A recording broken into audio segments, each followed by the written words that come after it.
Welcome to my crib!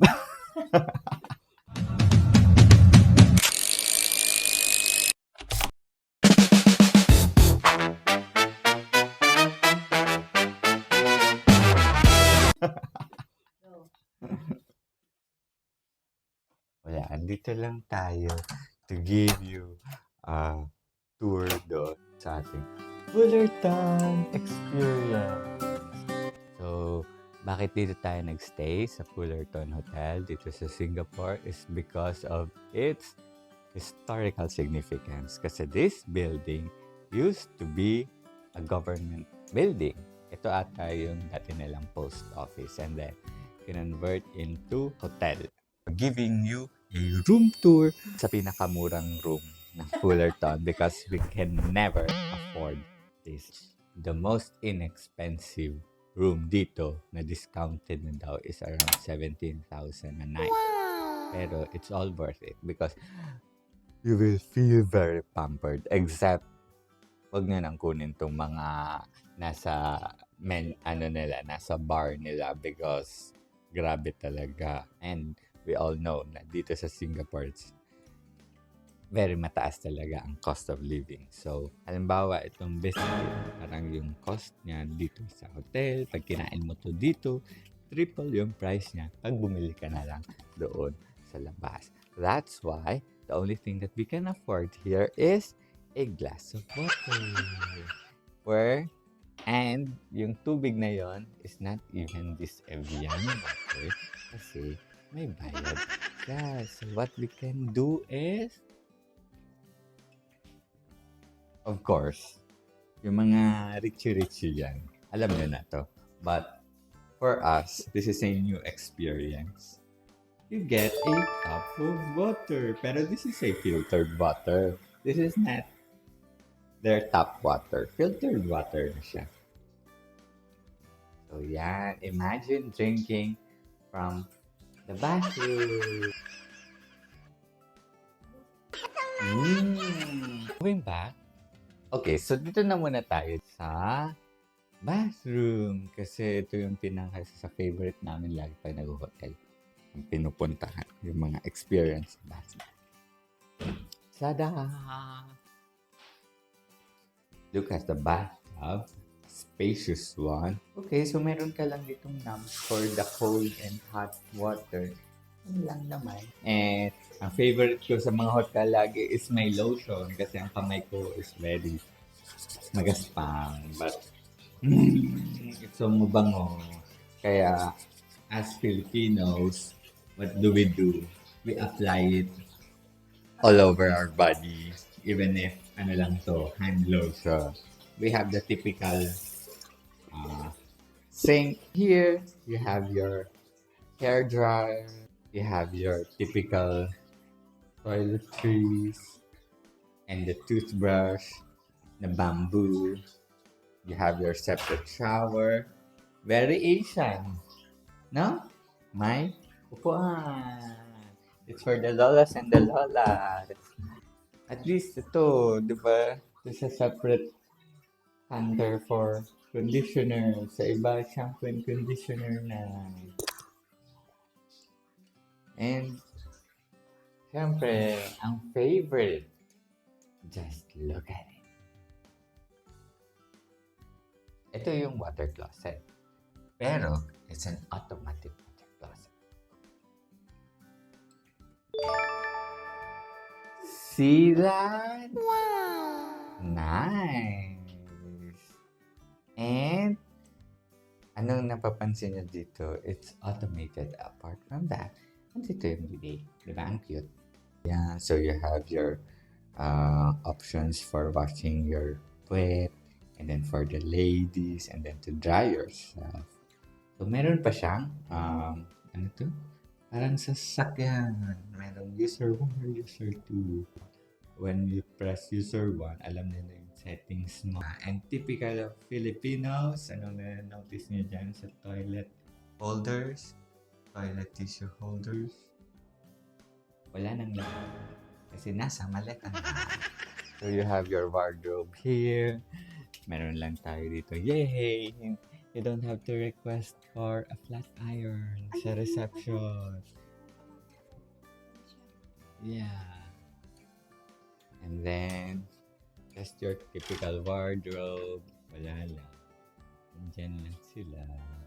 And these are the kind of things that you'll know you're in a luxury hotel. Kasi alam mo, nandito sinasampay yung mga yung coats, gowns, things like that. Yung mga delicate na. And then here, wala lang. Just a safe and extra throw pillows. Pero the drawers, wala na siyang laman. Yeah. And the minibar. So sa minibar, what do you have here? You have your kettle. Anong napapansin nyo again? Ano ang dapat partner ng kettle? Ang water heater. Ano ba ang partner niya? Yeah, because we're Filipinos, nawala na yung mga coffee, yung sugar, nawala na yung tea. And sa first drawer, you have your tea set. Here pala.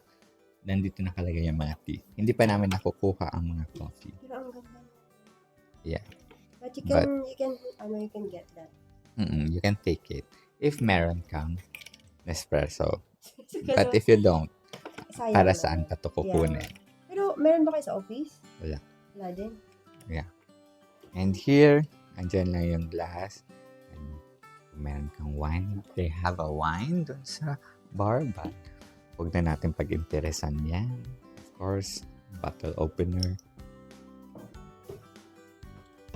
And here's the fridge na pagkamamahal ng laman. Just try to imagine. Yung Coke, around $8. Pero parang sa labas, you can get this for $2. So, ayan. Nag-imbak na lang kami ng tubig galing doon sa tap. But this one pala, dito to sa hotel. But you cannot take this.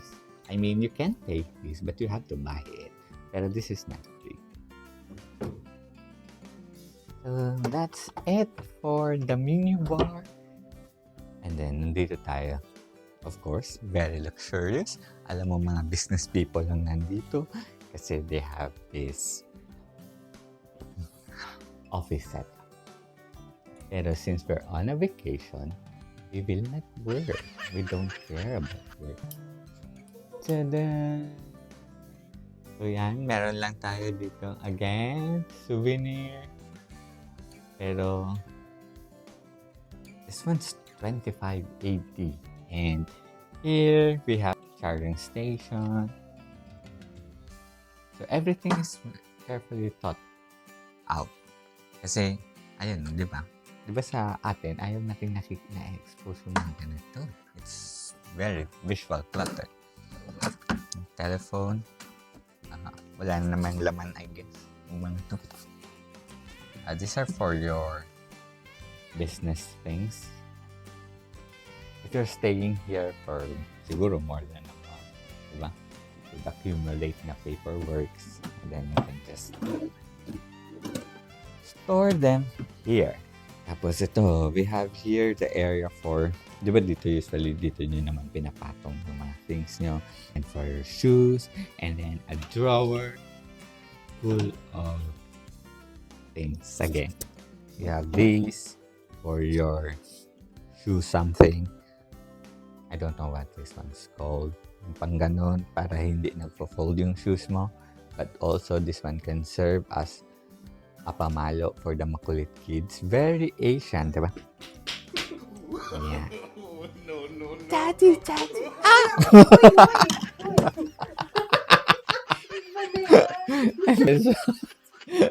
Shoe. Hairbrush. No, it's not a hairbrush. This is a shoe brush. And then you have your cable bag. Meron lang extension mark. But of course, hindi natin to pwedeng kunin. The only thing that we can get from here is itong sewing kit. Look. Ooh. Yeah, here You can just watch television. And then we have the bed where you have a duvet and the specialty of wherever you go. This one is the most important thing. The mosquito net. Because you just put on it, and then you just relax. Oh, by the way, they have it here. A complimentary mm, lavender pillow mist. So it's to help you relax. Pero as Filipinos, since this is a complimentary, we keep it we bring it at home. Sabi nila, wishing you sweet dreams and a restful night's sleep. And then you have here, dito, if you want to write something, and then drawer of nothing. And on the other side, I guess it's the same thing. Beside her side. Yeah, wow, you have an alarm clock. Mm-hmm. Just the same thing. Nothing to see. Oh, something that's missing here. Anong napansin nyo? Letter A. Sige, hulaan mo. Comment down below. Ano ang nawawala dito? They're missing a Bible. Usually merong Bible. And ito yung na-enjoyan namin. Aside from the fact na may dimmer dito. Tada! It's a dimmer. Ito. Look at this.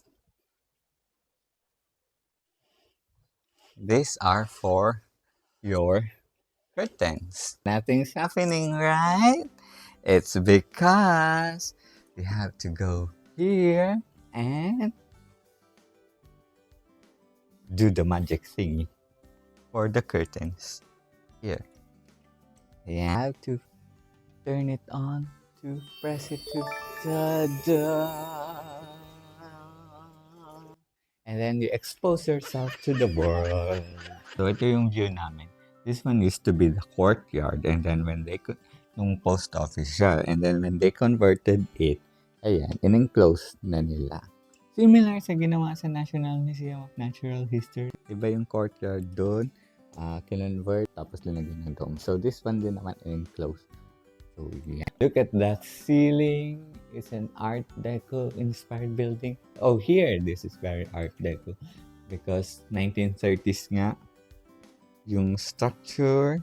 So I guess that's the whole room tour. That's the end of this vlog.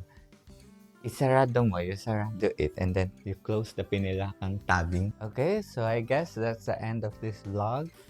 Bye, guys!